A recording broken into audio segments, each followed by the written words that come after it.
Okay, so first up, can you please introduce yourself and discuss about your educational background? Okay, so hi, I'm Riya, and I've done my bachelor's from Delhi University, particularly Sri Guru Gobind Singh College of Commerce in BA Honors Business Economics. And after that, I pursued my post graduation from London School of Economics, and I completed Masters in Management from that. I did that the past year, and I directly went after my bachelor's to study in UK. Okay, great, great. And would you please explain like why did you choose Masters in Management and why specifically you chose LSE? I've always wanted to go to study abroad directly after my bachelor's. So MBA was not really an option because they always wanted an experienced candidate for that. So Mhm. that's why I chose going towards masters. And regarding management, I would say I was not very specific as to what I want to go in because there was marketing, finance, everything was available. So that's why I chose a more generic course because I wanted to keep my options open and see, like, after doing management in masters, that which particular sector I'm more interested in and more keen towards pursuing my career in. So that's why I Okay. chose a more general concept so that I can have an overview of all these sectors. Yeah, yeah, great. Sounds great. And would you Yeah. please explain the, application process for LSE? And could you share any unique challenges or memorable events that you remember?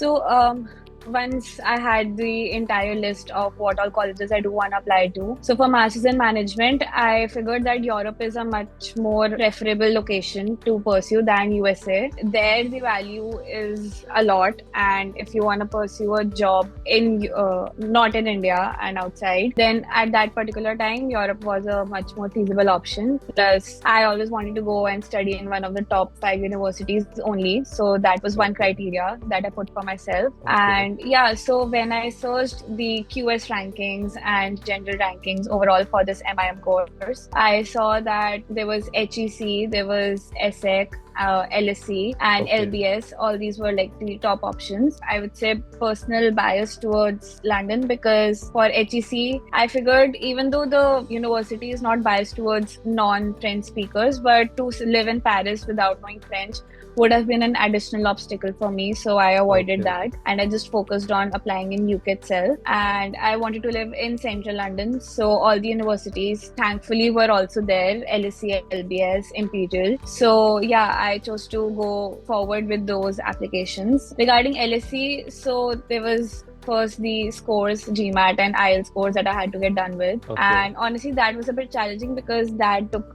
around two tries until I was still satisfied with my score to apply. However, this did lead to me not being able to apply in round one of LBS. LSE has the benefit of a rolling deadline. So I Okay. was still sorted with LSE's application process. For LSE, there is just your scores. They're very, very highly specific towards our academic scores. And Okay. if you have like been consistently scoring well in academics, then you do have a strong application. And their main is the SOP, statement of purpose. So I think Okay. that took a lot of time because my entire application of getting in or not was based on only solely that. There is no interview there. Okay. So I had to put a lot of focus into putting my story forward that explains how and why I have been moving towards MIM and how would LSE help me with my career and future aspirations. Okay, okay, great. And did you find, anything surprising related to the, admission requirement or the whole admission process in general? I thought like after like applying, it would take a lot more time, but surprisingly, LSE was quite quick with their decisions at that time. I applied in around Feb and I got my admission like I was in by the end of February itself. So that Okay. was pretty quick and they were quick with a lot of their introductions. But one surprising thing was that their admissions do go on till late April as well. So people have gotten pretty late towards the year and the session beginning, which was surprising because I thought they might not take so many applications till the end. So yeah, but Okay. otherwise it's exactly what they say on their website and it's not much different. Okay, okay, great. Like whatever you have shared till now, they are all great insights, and I believe if people watch this, they'll get a good idea about what they should do before even applying, so that they could streamline their process and it becomes easy for them if they are Yeah. applying to go abroad. Discuss about life at LSE. So my first question would be around it. Like, what was your first impression of LSE or London in general? Like, how did you perceive it? At LSE and London itself. So we went in September. Honestly, I loved it, every aspect, because the weather was nice for a short period of time though. At LSE, they do make sure to make a welcome week full of various activities. So every single day they have planned something which helps us, gel in with the our classmates and get to know our who is in our course, who's going to be teaching us, and what lies ahead towards the year. The professors are very interactive. It's very easy to approach them and ask questions. And yeah, so first week was very chill, I would say, because there was no class per se. There was only various activities, and Okay. after that they gave us our entire schedule in which we were allotted classes and everything. So yeah, I mean, beginning was very nice. They do not give you a lot of pressure from the start. They ease you into it so that you Okay. get used to London and you accommodate yourself in the new city, new university, and then you can so that focus on your studies as well. And how would you compare the, academic environment at LSE to your previous educational environment? It's very different. I mean, a Delhi University like LSE are opposite ends of how they take up the education, Yes. because in India, we still are spoon-fed a lot of things. We're given every single thing like by our professors. But Yes. in LSE, they expect you to already have a lot of things done before you reach the lecture itself. They tell you to read cases beforehand, and there are a lot of discussions there. There are group discussions. They will make you like a lot of time in class in which you are divided into groups, every time a different group, so that you're also talking to your course mates, coming up with new insights as to what pertains to that course. As compared to our Indian education, I feel, are taught a lot harder stuff more quickly. Okay. And outside, like at LSE even, they go from the start and then they build on to more of harder concepts, because they're people from various backgrounds and various languages as well. So they try to Yes. bridge that gap by slowly taking up the concepts and giving you a lot of questions, practice questions that you have to submit like weekly, which are graded sometimes. That helps you come at par with the entire class. Okay, and basically LSE is known for its strong global network. How did this impact your experience, both in terms of networking or forming new connections, networking in? So I would totally agree on this fact that LSE is big on networking opportunities. Yeah. From the starting of my course, there have been endless, events that come up, and we have access to all of them, which through a portal in which we can see and sign up for whatever we want. And there Okay. are endless opportunities in which people from like even employers like EY, or I would say KPMG, PwC, they do come up and host panel events that help us with our applications right in the beginning. Besides that, we've had an alumni networking event from our course and even our department. There have been networking events within departments so that we are able to see not just MIM students, but people from marketing, finance, or economics as well. So yeah, I mean, I would say every week at least there was one networking event that I was going to,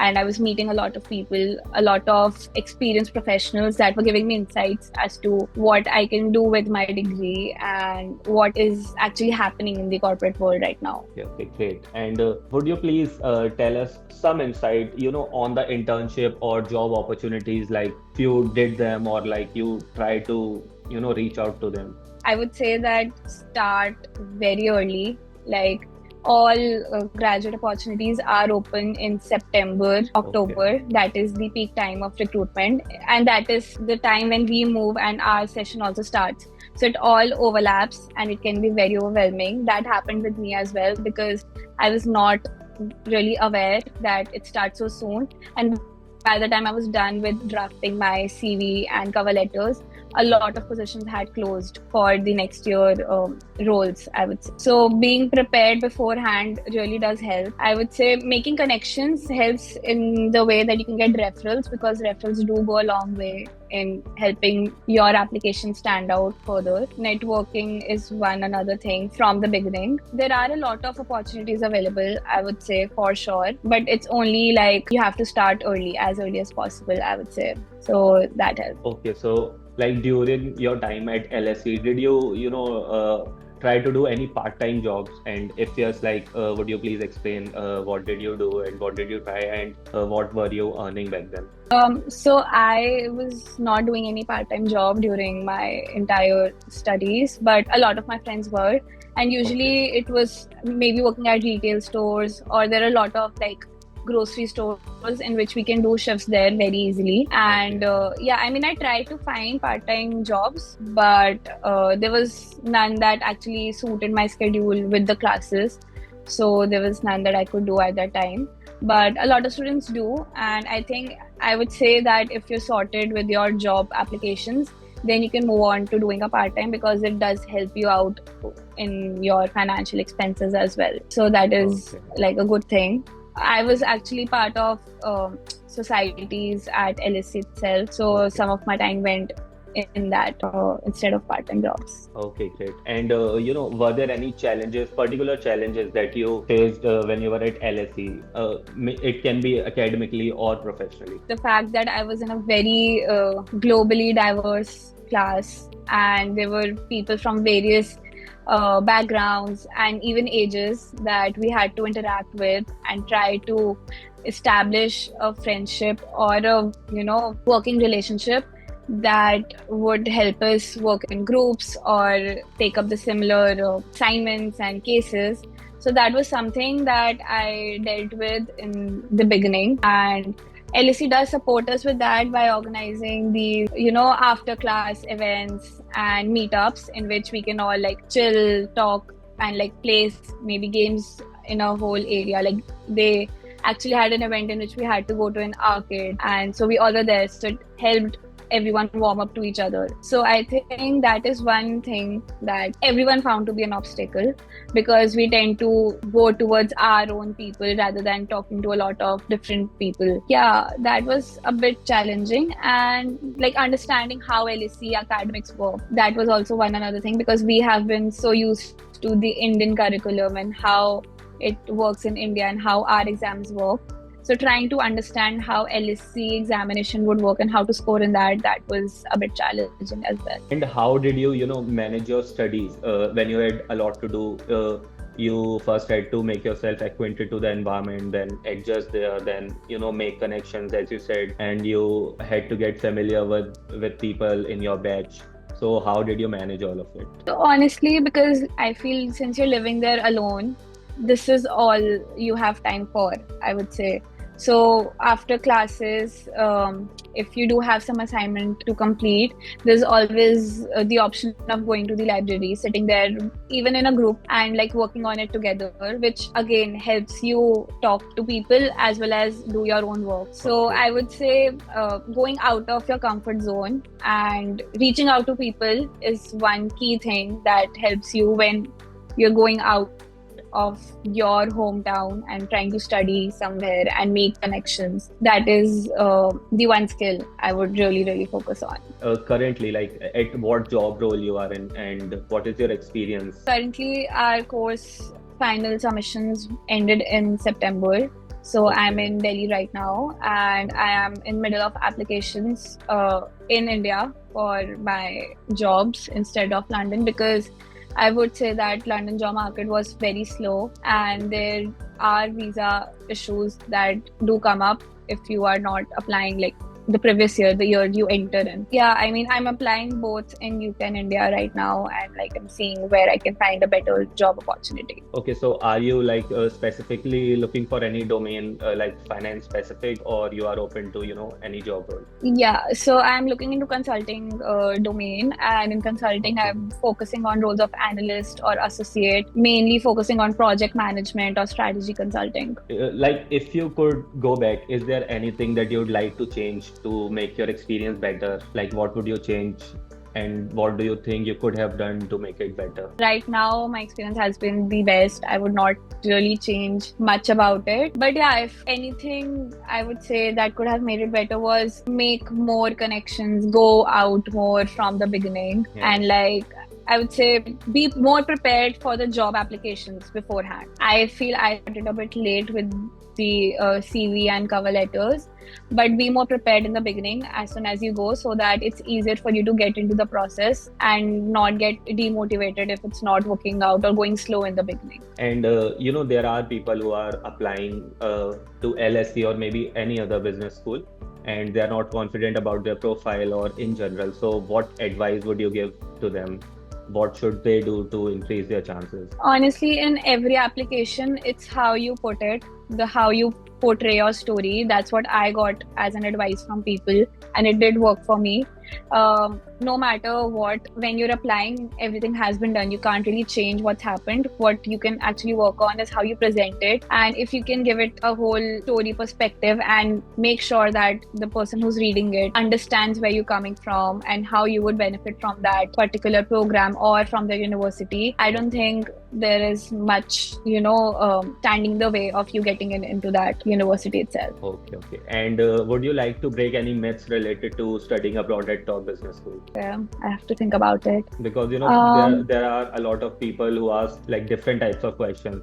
Sometimes they do make sense, sometimes they are just asking it for the sake of asking it because they have heard it from somewhere and it's kind of a misconception. So what is your take on it? yeah, I mean, from what I'd heard was that the studies abroad are not manageable at all and you do not have time to do anything else. I would say that's not true. It's all about time management. Do your own share of work from the beginning, or even if you're not doing it, that's also fine. But if you manage your time well, then it's not gonna be a burden on you. Like you can very easily manage studies there, like you have been doing. And especially we are from India. We have had that high pressure situations. We do have experience in handling them, so I don't think we should face a lot of difficulties doing the same abroad. Okay, okay, great. Okay, so my final question would be like, do you have any words of encouragement for students who are applying to go abroad for higher studies? If you are getting into your desired program or your university, go for it. Do not rethink it, because that is one experience that you would cherish for literally your lifetime, and you don't know what kind of opportunities you can get while being there. So don't be afraid. Take that step and yeah, I mean, go and pursue your dreams wherever they are, if it's in India or abroad, wherever. Okay, okay. Thank you so much, Riya, for your time. It's been a great conversation and very No insightful, I'm worries. sure. Thank you.